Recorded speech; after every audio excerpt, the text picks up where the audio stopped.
just because I heard Frank talk about it a little bit. Your fight with Frank Shamrock, you know, he said that it is the most physically challenging fight in his whole career. If he had ever been broken or close to broken, it was then. I mean, what do you remember? I remember going in there, and it was a big thing because it was like he was representing Pancras and I was representing Shooto. Oh, interesting. And I think I gotta say I was probably in the best shape of my life. Yeah. And that whole fight, I think it was a real big eye opener for me, because I was at that time really more smarty and more hesitant on throwing down. And something about the energy in that fight. I mean, I knew Frank Shamrock was like probably the closest thing, even till today, of the perfect MMA fighter. He, in his prime, he was so well rounded. I mean, stamina, striking, ground, wrestling. I mean, he had everything. Yes. And so for me, it was, I guess, when we started throwing down, it was this.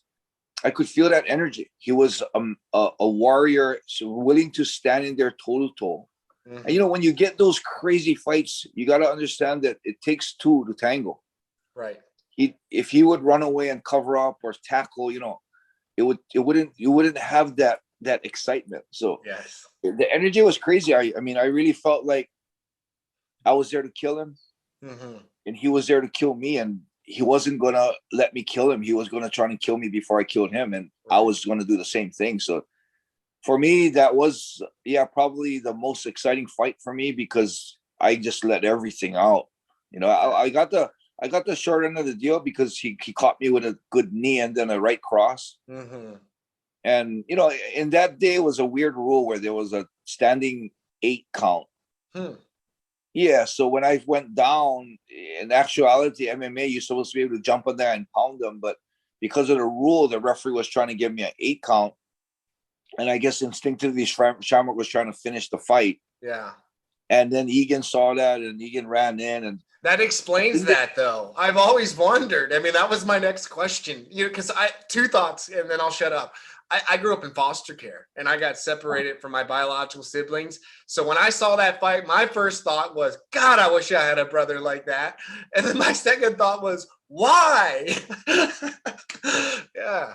Yeah, so it was, it was because of the rules. Egan saw that the ref couldn't stop Frank, and he felt that I was in danger, so he ran in. Of course, I think the record says it's a DQ. Oh, really? Because Egan ran in, but I never liked the standing 8 count rule. So I didn't know that was even in effect. Yeah, that's a weird rule. It was in effect for the beginning of my Shooto career, and I thought it was real weird because when you're on the mount and you're punching someone, and you hurt him, you're not going to break it and say, okay, he gets a standing 8 count on the ground. Never. Why should that be happening on the standing? So when that happened and everything happened, I looked at the whole video. I probably could have continued. Maybe I could have got up. Maybe I could have defended. But bottom line is, he hurt me really bad when I went down. Sure. And if the rule that if the rules were he could jump on me and finish, he probably would have finished it. So for me, I don't like to consider it a DQ. Right. I think it was a KO on Frank's side. So, Wow. Well, that's very honorable of you. I mean, regardless, it was two warriors battling. I mean, it was true testament of heart.